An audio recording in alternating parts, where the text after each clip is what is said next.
Number दूसरा है, question number दूसरा कह रहा है कि एक समबाहु त्रिभुज है।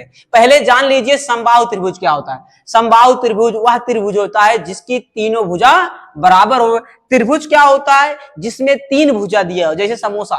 समोसा क्या होता है? तीन भुजा का आकार होता है ना। देखिए जिसमें तीन भुजा हो वह क्या होता है? त्रिभुज होता है। लेकिन तीनों भुजा अगर बराबर हो, तीनों भुजा की माप अगर बराबर हो तो वह कौन सा त्रिभुज होगा? समबाहु त्रिभुज। सम माने समान, बाहु मतलब भुजा, जिसकी तीनों भुजा बराबर हो वह कैसा त्रिभुज होगा? समबाहु त्रिभुज। जैसे कह रहा प्रत्येक भुजा की लंबाई कितना है? 4 सेंटीमीटर है। यानी अगर इस त्रिभुज को नाम दे दे ए बी सी त्रिभुज, यह ए बी है, यह बी सी है और यह ए सी है। कह रहा प्रत्येक भुजा 4 सेंटीमीटर है, तो इसको लिख सकते हैं 4 सेंटीमीटर लिख सकते हैं, इसको लिख सकते हैं 4 सेंटीमीटर, फिर इसको लिख सकते हैं 4 सेंटीमीटर। फिर आपसे कह रहा है कि इसका क्षेत्रफल तथा परिमाप बताइए। तो परिमाप तो बहुत आसान होता है। परि मतलब चारों तरफ या जो भी भुजा हो। अगर दो भुजा है तो दोनों तरफ, अगर तीन भुजा है तो तीनों तरफ, या चार भुजा है चारों तरफ। यह क्या है? तीन भुजा है। तो परि मतलब तीन मतलब चारों तरफ या तीनों तरफ, माप मतलब जोड़ना है। इन तीनों भुजाओं को अगर हम जोड़ लेते हैं तो परिमाप निकल जाता है। तो तीनों भुजाओं को जोड़ेंगे, 4 धन 4 करेंगे तो 4 4 8 4 12। परिमाप कितना आ जाएगा? 12 सेंटीमीटर। वही आपसे क्षेत्रफल पूछा गया है। क्षेत्रफल क्या होगा? तो क्षेत्रफल का एक फार्मूला है, आप सूत्र है उसको ध्यान में रखिएगा। सिर्फ इतना ध्यान रखिएगा, करीब 3/4, करीब 3/4। उसके बाद दो भुजाओं को आपस में गुणा करा दीजिए, उत्तर आ जाएगा। दो भुजा जैसे देखिए 4 गुणे 4, यही दो भुजा का आपस में गुणा करा दीजिए और उसके आगे करीब 3/4 लगा दीजिए, उत्तर आ जाएगा। देखिए नीचे 4 है, ऊपर भी 4 है, सेम संख्या है, तो एक 4 ऊपर से कट जाएगा तो कितना आ जाएगा? ये 4 आगे आ जाएगा, 4 लिख लेंगे और करीब 3 पीछे लगा देंगे तो 4 करीब 3। अब देखिए गुणा में है, 4 गुणा में है, 4 गुणा में है, यानी इसकी माप सेंटीमीटर है, इसकी माप सेंटीमीटर है, और सेंटीमीटर गुणे सेंटीमीटर करेंगे तो सेंटीमीटर घाते कितना हो जाएगा? 2। बस क्षेत्रफल कितना आ गया? 4 करीब 3 सेंटीमीटर स्क्वायर, और परिमाप कितना आ गया? 12 सेंटीमीटर। परिमाप में क्या करना है? आपको जितनी भुजाएं दी होंगी उन भुजाओं को जोड़ लेना है। और क्षेत्रफल में अगर समबाहु त्रिभुज का पूछे तो क्या करना है? करीब 3/4 आगे लगा लेना है, उसके बाद दो भुजा को गुणा कर लेना है। अगर नीचे से कटने लायक हो तो काट देना है। तो ये देखिए 4 नीचे था, ऊपर भी 4 था, हमने 4 से 4 को कैंसिल कर दिया तो 4 को आगे लिख दिया, करीब 3 को पीछे लिख दिया, तो 4 करीब 3। और सेंटीमीटर गुणे सेंटीमीटर, क्योंकि 4 सेंटीमीटर है, 4 सेंटीमीटर, सेंटीमीटर गुणे सेंटीमीटर, सेंटीमीटर स्क्वायर हो जाएगा। तो क्षेत्रफल कितना हो गया? 4 करीब 3 सेंटीमीटर स्क्वायर, और परिमाप 12 सेंटीमीटर। यहां सेंटीमीटर स्क्वायर क्यों नहीं है? क्योंकि सेंटीमीटर धन सेंटीमीटर धन सेंटीमीटर क्या आएगा? सेंटीमीटर। ठीक है, तो यह रहा क्वेश्चन नंबर दूसरा। आइए हम सब बीटीसी के एक प्रीवियस ईयर का क्वेश्चन ए भी देखते हैं। 2023 में यह क्वेश्चन पूछा गया था, और ऐसे क्वेश्चन आपको एग्जाम में देखने को भी मिलेंगे। कह रहा है एक आयत है, आयत की लंबाई 50 मीटर है तथा उसका परिमाप दिया गया 180 मीटर। तो कहा गया क्षेत्रफल ज्ञात कीजिए तथा परिमाप भी बताइए। तो आइए इसको क्वेश्चन को एकदम बेसिक से देखते हैं। अगर आप गणित के वीक स्टूडेंट हैं तो आपको यहां से समझने में बहुत आसानी होगी। कह रहा है एक आयत, आयत क्या होता है? आयत में 4 भुजा होती है और आमने सामने की भुजा बराबर होती है। आयत में कितनी भुजा होती है? 4। जैसे त्रिभुज में 3 भुजा होती है, वैसे आयत में 4 भुजा होती है। हमने चारों का नाम दे दिया ए बी सी डी। आयत में एक चीज और होता है, आयत के आमने सामने की भुजा बराबर होती है। अगर देखिए ए जितना होगा उतना ए भी होगा, और जितना ए होगा उतना ए भी होगा, यानी आमने सामने की भुजा क्या होंगी? बराबर होंगी। होंगे कि नहीं? जैसे कहा एक आयत की लंबाई 50 मीटर, ए जो है बीसी और एडी क्या है? लंबाई है, और एबी और सीडी क्या है? चौड़ाई है। यहाँ पर लंबाई दिया है, लंबाई कितना दिया है? 50 मीटर। आयत की लंबाई दिया है 50 मीटर। अच्छा बताइए, अगर नीचे वाला 50 होगा तो ऊपर वाला भी 50 होगा, होगा कि नहीं होगा? ये भी कितना हो जाएगा? 50 मीटर। अब हमें चौड़ाई नहीं पता है, तो जो चीज नहीं पता होता है उसको हम क्या मान लेते हैं? एक्स मान लेते हैं। जो चीज हमें नहीं पता होता है उसको एक्स मान लेते हैं, तो चौड़ाई को हमने एक्स मान लिया।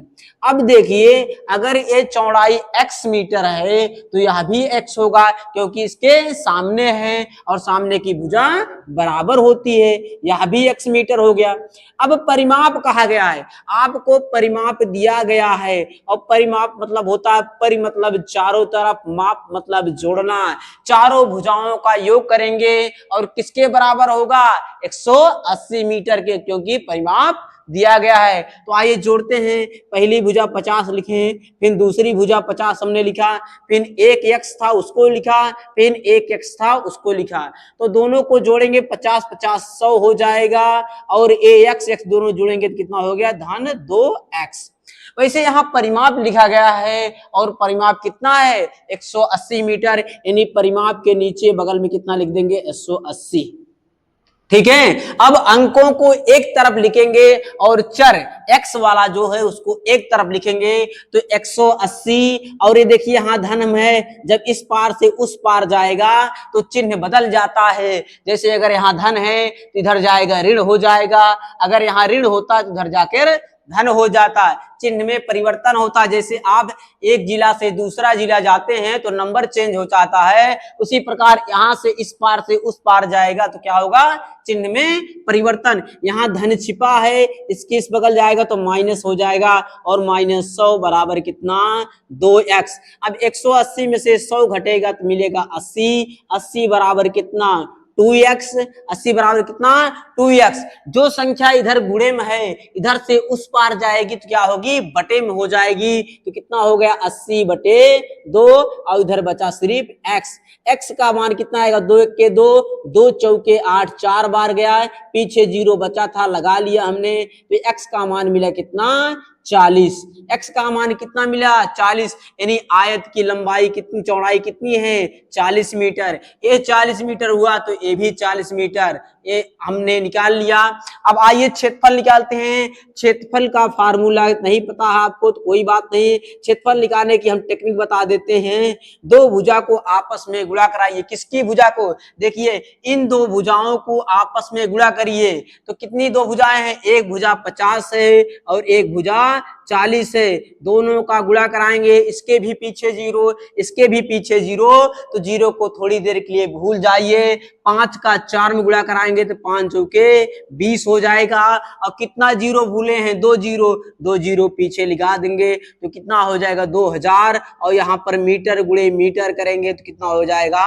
Metre square. यानी एरिया जो निकल के आएगा, क्षेत्रफल जो निकल के आएगा वो 2000 मीटर स्क्वायर। ऐसे ही आपको लगाएंगे सवाल तो आपका एक भी नंबर नहीं कटेगा, और ये सवाल बीटीसी में 2 नंबर में पूछे जाते हैं। ठीक है, तो ये तो रहा आयत से संबंधित सवाल। आइए इसके बाद नेक्स्ट देखते हैं। आइए एक सवाल और देखते हैं। आगे कह रहा है कोटि पूरक कोण को उदाहरण सहित समझाइए। 2 प्रकार के कोण होते हैं, एक कोटि पूरक, एक समपूरक। आइए आपको दोनों बता दे रहे। कभी अगर आपसे कोटि पूरक पूछे या समपूरक पूछे, इसको इंग्लिश में कंप्लीमेंट्री कहते हैं, उसको सप्लीमेंट्री कहते हैं। अगर कहे कभी कोटि पूरक, क्या कहे? कोटि पूरक या पूरक, कोटि पूरक या पूरक। और एक अगर पूछे आपसे संपूरक, संपूरक कोण, संपूरक कोण पूछे, तो कोटि पूरक कोण वह कोण होता है जब दो कोणों का योग कितना हो? 90 अंश। कितना हो? 90 अंश। अगर आपसे कोटि पूरक कोण पूछे तो इंग्लिश में इसे कंप्लीमेंट्री कहते हैं और इसे सप्लीमेंट्री कहते हैं। कोटि पूरक कोण वे कोण होते हैं जब दो कोणों का योग कितना हो? 90 अंश। जैसे अगर मान लीजिए एक कोण पहले वाले को हमने 30 मान लिया एंगल को, तो दूसरा वाला कितना होगा? 60 हो गया। तभी दोनों को जोड़ेंगे कितना हो जाएगा? 90 होगा। जैसे मान लीजिए अगर कोई त्रिभुज है, अब त्रिभुज में कह दे कि एक कोण दूसरे के क्या है? कोटि पूरक है। मतलब मान लीजिए यह कोण जो है इस कोण के कोटि पूरक है, इसे कोण 1 मान ले रहे हैं, इसे कोण 2 मान ले रहे हैं। तो इन दो कोणों का योग कितना होना चाहिए, इन दो कोणों का योग कितना होना चाहिए, 90 अंश होना चाहिए। अब जैसे इसको हम 30 मान लेंगे, इसको 60 मान लेंगे, या इसको आप 45 मान लेंगे तो इसको 45 मान लेंगे। दो कोणों का योग अगर कितना आ रहा है, 90 अंश आ रहा है, तो वही कोण एक दूसरे के क्या होंगे, कोटि पूरक होंगे। वही संपूरक क्या, जब दो कोणों का योग कितना होना चाहिए, 180 अंश होना चाहिए। कितना होना चाहिए, 180 अंश। जैसे अगर हम एक कोण के 120 अंश मान ले रहे हैं तो दूसरा कोण कितना हो जाएगा, 60 अंश हो जाएगा। जैसे अगर हम कोई त्रिभुज बना लें, ऐसा इस प्रकार का कोई त्रिभुज बना लें और हम कहें कि यह वाला कोण हमारा कितना है, 120 अंश है, तो इसको हम कितना मानेंगे, ये दोनों कोण एक दूसरे के संपूरक कह रहे हैं, तो इसको हम कितना मानेंगे, 60 अंश मान लेंगे। या जब भी आपसे इतना ध्यान रखिएगा कि अगर आपसे कभी भी संपूरक कोण कहे तो वे दो कोण, जिन दो कोणों का योग कितना होगा, 180 अंश होगा, तो एक दो कोण एक दूसरे के संपूरक होंगे। और वही कोण पूरक कहे तो एक दूसरे का कोण का कितना होना चाहिए, 90 अंश। जैसे अगर एक कोण को थीटा मान ले रहे हैं तो दूसरा कोण कितना मानना पड़ेगा, 180 माइनस थीटा। देखिए माइनस है, ये प्लस है, दोनों को जोड़ेंगे तो कितना आएगा, 180 अंश आएगा। यानी अगर पहला कोण थीटा मान ले रहे हैं, दूसरा कोण 180 माइनस थीटा मान ले रहे हैं और दोनों को जोड़ते हैं तो कितना आता है, 180। यानी दो कोणों का योग 180 अगर हो रहा है तो ये दोनों कोण क्या होंगे, एक दूसरे के संपूरक होंगे। और अगर दो कोणों का योग 90 अंश हो रहा है तो ये दो कोण एक दूसरे क्या होंगे, कोटि पूरक होंगे। सिंपल बात। जैसे अगर इसको थीटा मान ले रहे हैं तो दूसरा कोण कितना होगा, 90 माइनस थीटा होगा। अब यार थीटा इस थीटा से खत्म हो जाएगा तो कोण का योग कितना आएगा, 90 अंश आएगा। चाहे जो दो कोण, अगर आप इसको 30 मान रहे हैं तो इसको 60 मानना पड़ेगा, या दोनों को 45 मान लेंगे तभी 45 गुना के 90 हो जाएगा। तो दोनों कोणों का योग अगर 90 अंश हो रहा है तो एक कोण क्या है, कोटि पूरक है। अगर दो कोणों का योग 180 अंश हो रहा है तो दूसरे क्या है, संपूरक कोण है। कोटि पूरक आपसे पूछा गया था, हमने इसको भी बता दिया, संपूरक को भी। आप इसको नोट कर लीजिए, हो सकता है रिवीजन में या ऐसे क्वेश्चन आपको आ सकते हैं, क्योंकि यह प्रीवियस ईयर से क्वेश्चन आया था और प्रीवियस ईयर के क्वेश्चन ही बीटीसी में रिपीट होते हैं। ये हम सब बीटीसी 2023 का एक प्रीवियस ईयर क्वेश्चन लिए हैं। यहाँ कहा गया 100 का 3/4 धन 920 का 30%, इसको सरल करना है। कैसे सरल करेंगे, आइए देखते हैं। 100 है, ऐसे 100 लिखा हमने, का मतलब होता है गुणा। का मतलब क्या होता है, गुणा। का हटाया हमने, गुणा लिखा और गुणे में 3/4 कर दिया। धन 920 है, 920 लिखेंगे और यहाँ देखिए क्या लिखा है, का हटाएंगे तो का मतलब होता है गुणा, और यहाँ लिखा है 30, और 30 क्या है, परसेंट है। जब परसेंट हटे तो नीचे 100 सटे, नीचे 100 लग जाइए। परसेंट हटाना है तो नीचे 100 लगाना है। देखिए यहाँ 30% था, हमने परसेंट हटाया, नीचे 100 लगा दिया। अब आइए हल करते हैं। देखिए यहाँ से 4 को काटेंगे, 4 1 के 4, 4 दूना के 8, 10 में हमने भाग दिया पहले 10 में, तो 4 1 के 4, 4 दूना के 8, बचा कितना, 2 यहाँ आएगा 0 के पास तो 20 हो जाएगा, और 4 पंचे 20, यहाँ कितना मिला, 25। अब यहाँ देखिए 1 0 से 1 0 कैंसिल, 1 0 से 1 0 कैंसिल, तो यहाँ कितना मिलेगा, 25 का गुणा 3 में करेंगे तो 25 के 75, और प्लस और 9 92 है, 92 का गुणा 3 में करेंगे, 3 दूना के 6, पहले 2 में करेंगे 3 दूना के 6 और 3 9 27, यहाँ कितना मिला, 276। देखिए 3 का गुणा करेंगे 2 में, 3 दूनी की 6 और 3 9 27। अब जोड़ते हैं, देखिए जोड़ेंगे कैसे, आप देखिए अगर नहीं जोड़ पा रहे तो यहाँ से लिखिए 276 और धन 75, तो जोड़ेंगे 6 5 11 के 1, हासिल बचा 1,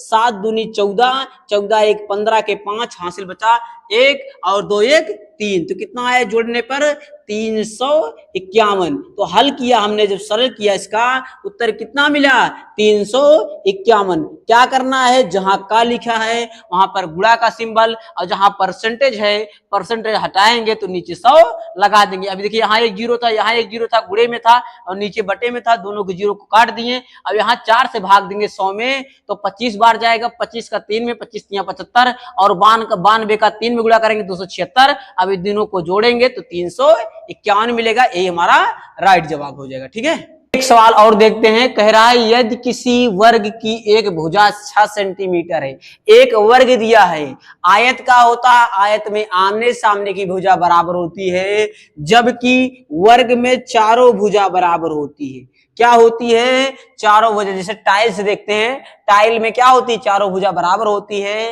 वैसे एक वर्ग है, वर्ग की प्रत्येक भुजा बराबर होती है। अगर एक 6 सेंटीमीटर है तो ये भी 6, ये भी 6, ये भी 6। मान लिया हमने कोई वर्ग ए बी सी डी है और इसकी प्रत्येक भुजा कितनी है? 6 सेंटीमीटर है। आपसे परिमाप पूछे, अगर परिमाप में क्या करते हैं? सारी भुजाओं को जोड़ लेते हैं। तो जोड़ेंगे 6 धन 6 धन 6 धन 6 तो कितना होगा? 6 को 4 बार जोड़ेंगे तो कितना मिलेगा?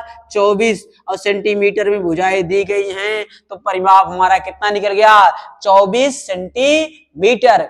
अगर आपसे क्षेत्रफल पूछे तो हमने बताया है क्षेत्रफल में क्या करते हैं? दो भुजाओं को आपस में गुणा करेंगे। देखिए इन दो भुजाओं को आपस में गुणा कर देंगे तो 6 गुणे 6, 6 छवा के 36। और यहाँ देखिए सेंटीमीटर गुणे सेंटीमीटर तो कितना होगा? सेंटीमीटर की घाते 2। तो क्षेत्रफल कितना निकला? 36 सेंटीमीटर स्क्वायर और परिमाप कितना निकला? 24 सेंटीमीटर। यही हमारा राइट जवाब हो जाएगा।